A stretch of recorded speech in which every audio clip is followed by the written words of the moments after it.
Good morning, everybody. Welcome to First Church of Religious Science here in New York, First Center. I want to give a special welcome to all of you watching on social media and those of you who are here with us today. And if you're watching us on YouTube or Facebook this week and you'd like to join in on our services, send us a message so we can be sure to send you an invitation. This morning I have an important talk that is one originally done by Raymond Charles Barker, where he was talking about today's definition of God. So let's get into it without much further ado. It was a timeless message. I'm sure he wouldn't mind that we're updating it a little bit and representing it, because he was a very with it kind of guy. And he was always wanting to have his lessons be fresh and about today. So even then, he was thinking it was important for us to have a new concept of spirit. You might recall his writings. He was often saying in different writings that we are today people. We're not of yesterday. And this teaching is definitely about what's happening now and what's happening today. Raymond Charles Barker had a tremendous sense of humor. He was definitely a visionary in our movement. As I shared in a recent lesson, he didn't like the word church very much. He didn't like it at all. He wasn't very fond of using the phrase God either, though he admitted that he used it once or twice on most Sunday lessons. And people have been wrestling with words for God here in New York ever since. We still haven't, in church, we still call ourselves a church, but we lean more towards a learning, or a place of learning, a place of growth and expansion. In the early 80s, this was a subject that was still going on, and as it is now for us. As we think of the idea of God, I was looking up as much as I could. There's some 20, 30 different names that are in use right now in the 2020s. Different cultures use for their idea of God. We have God, we have Allah, we have Yahweh, we have Brahman, we have Buddha, Waheguru. We have Great Spirit. We still have Zeus.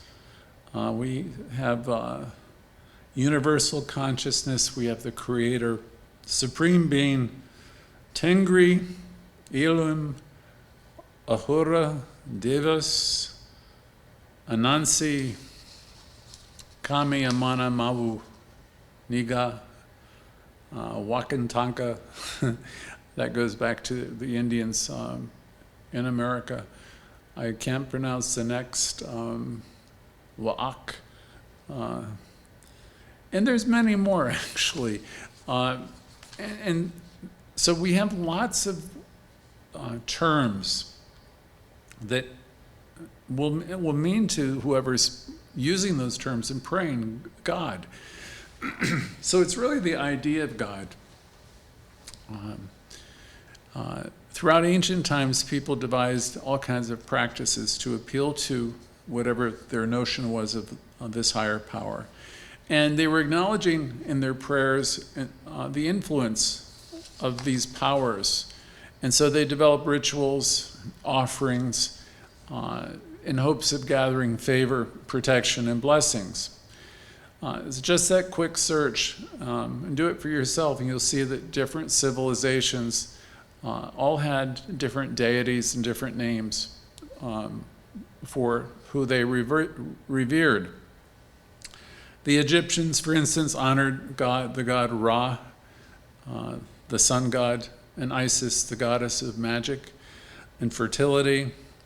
We have the Greeks, who they had Zeus, the king of all the gods, along with Athena, the goddess of wisdom. These were worshipped. These were the traditional gods of the time. And the Romans, you might remember from your history, had their pantheon of gods, including Jupiter, the god of the sky, and Venus, the god of love and beauty. Similarly, the Norse worshipped Odin, the god of wisdom and war. And we can't leave out Thor, the god of thunder. So these are just a few examples of many of the traditional gods and goddesses that were venerated across ancient cultures. So what can we conclude about these traditional gods and faiths? Many of which now have come and gone. One fairly obvious conclusion is that humanity has always had a sense that there was something and has tried to reach out to that something. And they've used every kind of name imaginable for it. I'm sure many that we no longer know of. These traditional gods, for the most part, have given way to newer gods. I mean, some of the names I read are still in use, but many have given way to newer gods. And this is a relevant subject or idea today for anybody that's holding on to a notion that there's a particular figure or deity out there. Because you ought to think about that. There's been many of these traditional faiths and figures that have come and gone. And in each or many cases, just like ourselves, in our faith of our childhood, they thought that these particular deities would save them or fix them. So I want to bring Barker into the discussion now. He started out by saying, good morning. And on this lesson, he opened up by saying, we're one mind, we're of one accord, we're in one place, and we're always receptive to new ideas. Because new ideas help explain our evolution. They help explain our progress, our creativity, our creativeness. They help explain that which is yet to be done. And regrettably, he thought that there's too few people these days who are allowing themselves to have new ideas, or too few people who are really thinking for themselves. Most of the people are referring to the past. We, who are in new thought, are people who embrace change. And we train ourselves to expect change and love change. And he said that was one of the great gifts of new thought. We welcome the fresh, the new, the different. And he said, I hope you do, because if you do, you're going with the flow of life, because life is always about change. We here are the ones who want to move forward. We want to progress. We want to evolve. We want to proceed. We want to transcend, knowing that somehow through it all, that everything is working out, that all is well. He went on to say, doing what you've always done and thinking what you've always thought won't cut it.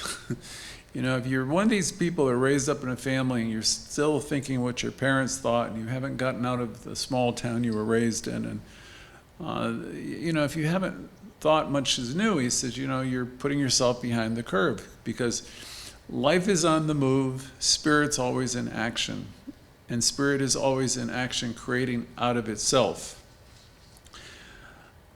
So we're part of spirit, and here's to understand that spirit is creating it out of us. You hear us say God can't do for us what God cannot do through us. So we want to learn to practice acceptance of life on life's terms. We want to learn to cooperate. We want to learn to surrender to what is and choose to see the good. We are here in this teaching, and we're really not like most people, the masses that we occasionally talk about. We're not like that because we're tuning in for inner guidance and wisdom. So we're not like the world at large. For starters, we don't, in religious science, have dogma of any kind. We are more apt to be talking about energy or power. And we'll talk about an energy and a power that's not necessarily up above anywhere. We're talking about an energy and a power that's within us and operating through us. Something that's unfolding, and it knows that it's doing this. And it's doing this with everyone and all the time. So this spirit is unfolding through everything and everyone. The more you show up on a broadcast like ours on Wednesdays, Thursdays, and Sundays, and the more you tune in, you'll learn the importance of slowing down and taking a pause, and you'll learn the importance of becoming quieter and more reflective. and will over and over again tell you that you have this thing within you. You have this mind, this power. Louise would say, deep at the center of your being, there is this infinite something. So we slow down and we begin to pay attention to what is coming up for us in the way of insights and inspiration. When we're open and we can allow something new and fresh come in, something clean and wonderful, we will be inspired and we become elevated and we become a whole new person. Let's consider the importance of considering a new definition of this source, of this energy. If you're regularly tuning in, this is all going to start to make sense. The more you tune in, the more sense it will make. I'm going to use a couple of Raymond Charles Barker's declarations now. He said, let us today declare that I am a new person. You can try it on yourself. And say to yourself, I'm willing to be made new today. Another one, I'm willing to know myself as whole today. I'm willing to know that I am good today. I'm willing to know that and believe it. I am good today. I'm willing to be made new. I am new. And I'm certain each of you are also, he said. Let us relax a minute and take this into our being. I'm willing to be made new. I am a new person. I'm willing to know myself as whole. I am whole today. I'm wonderful. Say it to yourself. Maybe jot it down or listen to it again and write these down. Say to yourself, I have everything I need right now. Tell yourself there is one cause, there is one spirit, one source. One spirit, one truth, one intelligence, one inspiration, one intuition. Each of us have this. It's in us. And then he made a powerful statement. He said, we are the creation of an infinite something that knows exactly what it's doing. You might think about that a little bit. We are the creation of an infinite something that knows exactly what it's doing. He went on to say it knows how to do it, and it is doing it. So we're the creation of an infinite something that knows exactly what it's doing. It's doing it. And it's doing it in us and through us. So right now, in this new day, we're open and we're receptive to inspiration and new ways of thinking of things. New ideas, thoughts, feelings. We're open to anything and everything that's fresh and new. And I declare our subconscious minds are willing to let go of that which has been, that which has served its time. We're willing to let go of that which has completed its cycle. We're willing to let go of that which is finished business. We welcome the new. Once again, we are a today people having a today experience. And that's a powerful statement. And here's another one. I'm sure you've heard this one before. Behold, I make all things new.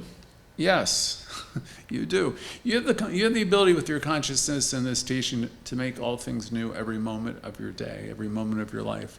You can do this with your elevated consciousness by getting connected with Source and realizing who you are. You get to behold, you get to say, I make all things new. You are really the creator of your life. You're the cause to your own experience. So if you're plugged into that reality, you can say that with feeling. Behold, I make all things new. You can do this. You have the power. You absolutely have all the power you need. So with this kind of consciousness that you'll develop in this teaching, you get to realize each day that you're a new person. And it's up to you, right? We're each responsible for our lives, so it's up to you. You know, what are you going to put? I was told to me many years ago, like 30 years ago, put a demand on consciousness. And what they're trying to get me to see is I can create. God will respond, the universe will respond to me through me. So when I get really connected and I pause and I reflect on who I am and what I am, you can say I make all things new. With this kind of connection, the sense of connection, you can make those great statements, and the universe will fill in the details for you. So knowing today, I'm a new person and I'm happy and I'm grateful. These are the kinds of powerful messages you can give yourself every day. So I'll go into the lesson a little bit more. Some of you are just tuning in. Some of you, it's the first time here. Sometimes our lessons are very easy and you'll get it immediately. Other lessons, maybe they require that you listen to them once or twice. One thing that's beautiful is everything we share is on Facebook and YouTube, usually about an hour or so after we record it, so you can go back to the lessons often. They're free to listen to. Though any of you want to support us, please feel free. There's options to support us as well. So go to Facebook or YouTube. Tell people about our work if you're getting something out of it. And we're getting all your calls and messages. There's so many we do get back to everybody, but there's a lot. So to today's message about a new definition, having the willingness to create one. Let's go back to Barker's challenge. When he said, we must find a better definition of God. In other words, one that's not tied into anything that's in our past, because we're embarking on a journey of self-discovery where we explore the essence of these words and phrases. In this lesson, he was definitely sharing his reservations about using the word God itself. He said, I use it every Sunday, once or twice. But he says, I notice the associations it triggers in the minds of my listeners when I'm using it. These associations, he thought, were deeply rooted in their personal experiences, their culture, and what was passed on to them from their parents and grandparents. And he felt that when he used the word God in particular, it got in the way of the message. Because he's always talking about the God that's alive in the now. And when he started talking about using that word, it would almost pull people energetically back to what they learned when they were younger. And he said, and for some, it might even awaken memories of, dogma and ideas of hell, damnation, sin, and any and old of these doctrines. He said others might recall ancient tales or cultural mythologies, or it might even conjure up a punishing deity or something that was approached in fear, which is the exact opposite of what we would be teaching. So he didn't like using the word because it had the potential of bringing people to those places. He said, I always prefer using a fresh approach. That reminds me of Louise Hay, who would say she wants to take a positive approach. So if you're conjuring in the religious thoughts of the past, you're bringing things in that can weigh you down. So he went on to say he'd rather be talking about concepts that can open up people's minds to the awe-inspiring living presence, the divinity that's unfolding always within you in the here and now. Dr. Barker was encouraging us to trade in these ideas for something better, something that would resonate with our hearts and souls today, one that's free of the shackles of antiquated notions, where you had to barter, become better, or do something. If some of you, he said, want to use the word God, he said, be my guest, it's perfectly okay. But for those of us who are teachers and practitioners of the teaching, we know that these phrases can bring with it a lot of weight to many. And he said, I usually use a variety of words and trying to explain how it works. Sometimes you'll hear me refer to it as that which can't be named, or the source, or the energy, sometimes the universe, and so on. Like Barker suggested, maybe it might be a good idea to create a new definition that works for you, one that embraces a deeper understanding of the living presence. Because a lot of my concepts as a child was God was definitely above.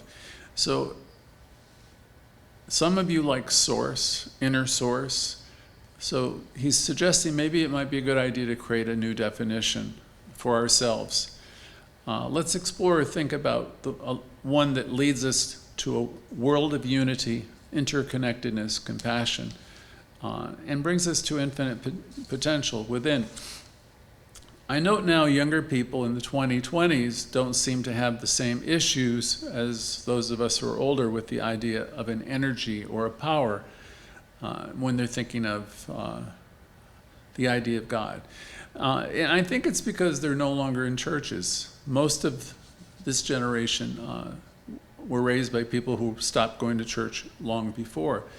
I believe it's the millennials and generation Gen Z they're today's people. They don't support or go to churches for the most part, but they're drawn to new concepts.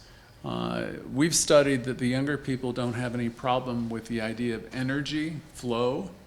Most don't have a problem with the idea of spirituality. And they have a sense that it's an internal thing. Religion and God have been divisive subjects for centuries, and many a war have been fought over them both. Which one is the one, which one's the right one, and I don't need to give you a history lesson, but most of us who've been around for a while know that there's been a lot of bloodshed over those subjects.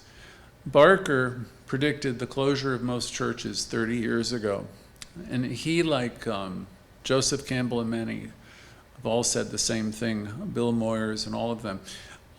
And Barker wished that we will call ourselves a learning center or teaching institute. He wanted the teaching to go on, but the idea of a church and all that went with it, he had a challenge about, and so did Ernest Holmes himself, as Dr. Holmes, who wrote The Science of Mind, was torn over the idea. They both wanted the teaching, and they wanted the teaching so that you could have your own individual experience of the divine within. So, to be clear, Dr. Barker was a person of tremendous faith, as was Ernest Holmes. But he was teaching, both of them were teaching, that you have this power within you. Denominations of every kind of religion seem to be disappearing. He knew it back then, and we certainly know it now. Something, he said, new is taking place. And we hope something better is taking shape, because we know life is unfolding always. It goes forward, it doesn't go backward. And as a New Thought Center, most of us have absolutely let go of the idea that there's some entity that's going to rescue us from anything. We're still called a church, if you can believe it, or indoor spiritual center, but we're not administering sacraments here. We have no dogma, nor do we suggest that there is anything outside of yourself that's going to save you. Louise Hay, you might remember my best image of her when somebody asked her to heal him. She picked up a mirror. This was to an 18-year-old boy, I think, who had AIDS, if I remember. And she said, look into the eyes of the only person who can do that. So we teach self-healing. We teach you that you have the power to heal and become whole. We're a metaphysical group. We are a New Thought group. In our gatherings, we will share with you our teaching, which will suggest that you have the power. You have everything. You're the whole bit. You have everything within you that you're ever going to need. Barker said, the reason I use the word God less and less is very simple. When I use it, it has a tendency to take people back to whatever their concept was before. And invariably, they're going to think it's up there. And he says, I'm not trying to bring people to the past. And he said, though I use the word Father occasionally, he says, I try not to use the word Father in relationship to God either. He said, when we're using terms like these, they psychologically take people to the past. And not that we mean to, but we start anthropomorphizing the creative process. In other words, the creative process is bigger than anything any of us could ever begin to put words to. But when we start doing Father and God and all that, then we're imagining a God with probably a white beard and pearly gates and all of that, which is definitely not what we're trying to do. He said, we make it human, we invariably make it male, and it goes on and on from there. In my development over the many years, I was saying, I am the Son of God. I learned to say that, and then I stopped saying it. And then I think I went through a phase of praying above or praying outwardly to Dear Father, Mother God, or Dear Mother, Father God. And I did that for a while. And eventually I had to stop that too. Did any of you go through any of that? I did. Barker admitted he did too. And he said, eventually I got to a place where I could say, I am a point of awareness in the mind of God. I am a point of light. I'm a point of wonder. Raymond Charles Barker was trying to bring us to a truth in that lesson by saying, the subconscious mind interprets what your conscious mind is thinking. The thing, though, about the subconscious mind, it's always interpreting what you're thinking in terms of the past. That's something that's important to try to understand. Your subconscious is the totality of what you've been through, what you've learned, and it interprets what you're thinking in terms of the past. That's what it knows. The subconscious mind is a past mind, and it is what it is. It's not aware of the present instant, right? It's only aware of that which has been. And that which has been done. It's aware of what has been accomplished up until now. So the tendency, when we're using old words or concepts, is to go back to them. So the question he asked next is, what terms are you going to use? He preferred infinite mind. He liked creative mind, creative intelligence. Thinking, those terms give evidence to intelligence. He said the intelligence of the universe indicates that whatever created it was intelligent, was intelligence. And thereby it was a presence. It couldn't be a person, it couldn't be a situation or a condition. And whatever it is, it has to be intelligence or mind creating out of itself. Barker's talks were wonderful, and his writings used a variety of different terms. Terms like infinite intelligence, infinite mind, infinite love, creative intelligence, and so forth. He thought these to be more modern words for this deity or word God. Now, you might find something new or something that works better for you. Choose what you want to. But whatever it is, let them point you to the present, and let it point you to the living mystery, not to the past or any of the baggage of the past or the dogma of the past. You and I think of ourselves quite differently than we did 40 years ago, who were in this teaching at least. We think of ourselves differently even than we did 5 or 10 years ago. Especially people who are in the teaching, right? We're here to grow, we want to learn, we want to adapt, we want to expand. So the individual today is important, especially the individual who's awake. Barker was talking then about the church or the church experience of the future. He said, whatever it's going to be called will have to evolve to meet the changing needs of the time, if it is to exist at all. That's one thing we do here at the center, where we've had our vision groups for several years, and we have a better idea of what the future is looking for and the ways we want to change. Because we don't have our head in the sand. We're a hybrid community now. We're a much larger community virtually, and that's the future. Larger and larger numbers of people are today identifying themselves as spiritual, and they have absolutely no religious affiliation. So Barker knew that there was a problem with the idea of churches, and even though we started out here as a church, as I see on the wall, and we still technically are, it was never his or Ernest Holmes' wish to be called a church. Even though we may be one on paper, we think of ourselves more as a spiritual teaching center.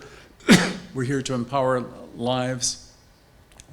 We're a learning center. So we need a new definition. I think we do as a community, and I think all of us personally. I like to think of it as I'm an inlet and outlet of this activity.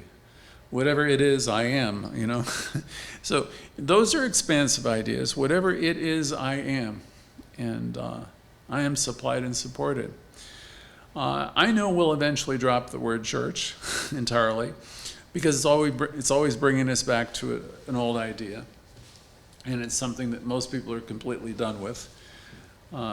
There's a need, he thought, for redefinition, and I think there's a need for redefinition even now. There's a need to see things and create a much larger vision and bring those who are illuminated by this large vision together in a community where we can share and grow even more. And we can grow together in-house and also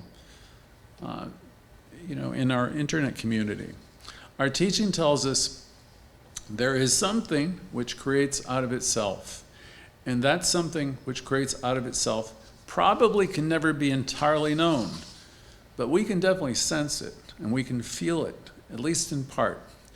The mystics of old and the mystics, more contemporary ones, have always sensed this presence. They've spoken of it, written about it. It was something they could feel and sense. And you have the ability, each and every one of you, to do that yourself.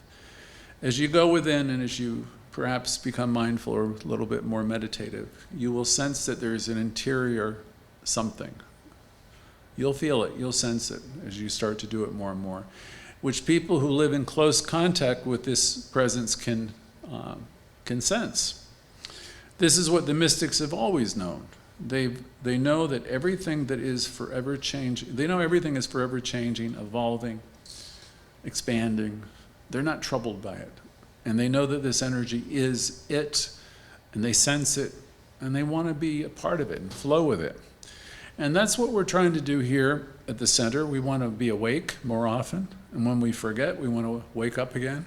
We remember, we forget, but we want to stay plugged in so we can remember more. We need to let go of words and rituals of the past. We're learning to live the affirmative life, and we're learning to see the good or spirit, the perfection in all things.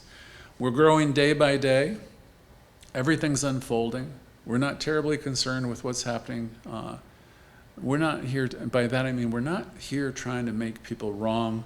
We understand people are in the divine right place. They're unfolding. Perfect place, perfect time. We're really being about our own spiritual business because we know that which is creating and that which is evolving in us and through us. And we know it's doing the same thing with everybody else. And in order to flow with it, we want to think in terms of its language. We need to remember that the universe can't do for us what it can't do through us. So you want to be a vessel that expands your capacity to love and receive. We want to think in its language and not limit it with ours. Like if you came and said, I can't do this and I can't do that, whatever all those negatives are, we want to release the need for that because that's our language. The language of the universe is all about expansion. We want to feel this power, this presence. We want to recognize that nothing is finished and nothing is completed, that everything is in a state of change. And you may experience some resistance, in your family and yourself, as you are more involved in this teaching. Because the human mind really likes to keep things the same. And many of us have our attachments. We want it all to remain the same. We want it to be safe, guaranteed, locked up, locked down, and all of that. Most people want things to be definite and guaranteed. They want to be able to draw a circle around it, have it all be guaranteed in writing. So that's what people try to do. Barker said, listen to the politicians, and then he left. He said they offer us a lot of guarantees, promises, and people eat it up because they want security and promises. And he said, we don't do that here. We don't promise you anything. We tell you straight up that we're dealing with change all the time, and we're dealing with the law of attraction, the law of cause and effect. Now, we deal with facts, the factual world. You can't intelligently ignore it. But the factual world is not a fact, nor is it the whole story about anybody. You might be told something medically, it's a fact, right? But it isn't the whole story. The universe is alive, and the universe is alive in you. It's something that's moving, it's something that's responding. So the factual world, as we understand it through our science, is not the ultimate truth or the complete picture of reality either. When Barker states that the universe is alive, He's referring to the notion that there's an inherent aliveness and vitality to everything in the cosmos, from the smallest particle. It's all alive. And it's teeming with energy and vitality. And you may want to use the word vibration. And all of this is something beyond, what a lot of people call facts. That's why the great spiritual minds and the people that follow us here will be, in the future will be teaching this. They'll be saying that it is a thing which can never be defined. And that thing it's a thing that can never be totally known.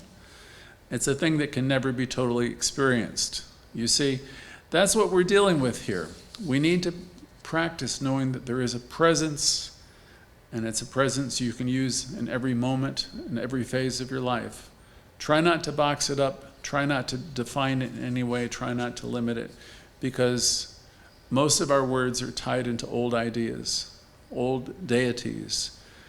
The thing to know is it's here, you're here, and say to yourself, I am it, because wherever you are, it is there with you. In our field, we say life is consciousness. And the word consciousness is an interesting word. Consciousness will suggest it's all that you're aware of. Each of us are thinking, feeling alive, and receiving the impression of the universe around us and through us, through our senses. And you get to decide what these impressions are to you. So, all right, he asks, what's your definition of who you are and what you are? How great are, I tell you every Sunday, how great thou art, You come to this teaching, we're not talking about God above, I'm reminding you of how great you are. He said, it's really too bad if you're living out your last years on planet Earth miserable and complaining. He said, if you're doing that, you may as well quit now. So ask yourself some of these bigger questions. He said, as for himself, and he was an older gentleman, he says, I'm here because I have to express myself. I want to express myself. I was created to express myself. He said, we are in the express business. So once again, you might think of that, no matter what your age is. I'm in the express business.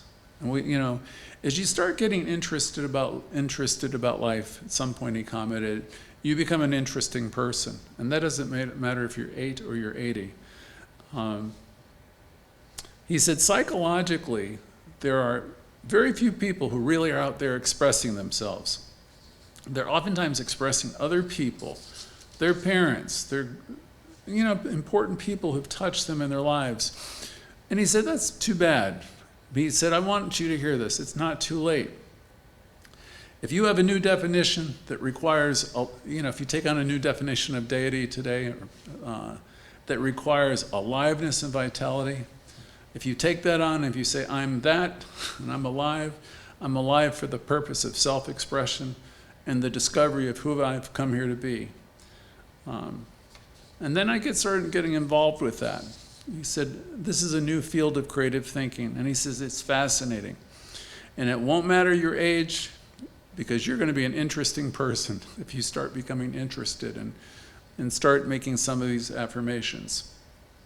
And you'll become interesting in part because you get interested in life. You're fascinated with life. And we can direct ourselves to what is and what is yet to be, rather than going back to what happened and what happened to me. We're here figuring out what this spiritual center can be in the future, and you're here trying to figure out what you can be in now and in the future. So we're in it together. Everything's changing all the time, and we're always in a process of expansion and growth, and that's exciting. And he was speaking of the future. He says, whatever it will be, he says, whatever it be, it's going to be fascinating. And everything's changing and everything's evolving and it's going forward. So I think I could go on, but this is enough. He knew that life is good and he had tremendous faith. And he was really encouraging us not to hang on to anything of the past and embrace the new, have new concepts about the eternal deity, whatever words you use. And know that, whenever, we're using some of those old words, we're pulling ourselves into the old thinking.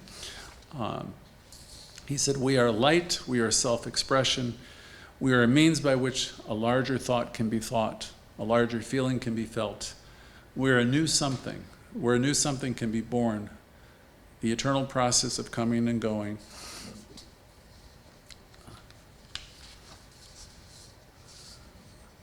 He said, you and I are in the process of this, and we're wise enough to welcome that which comes and to release that which goes.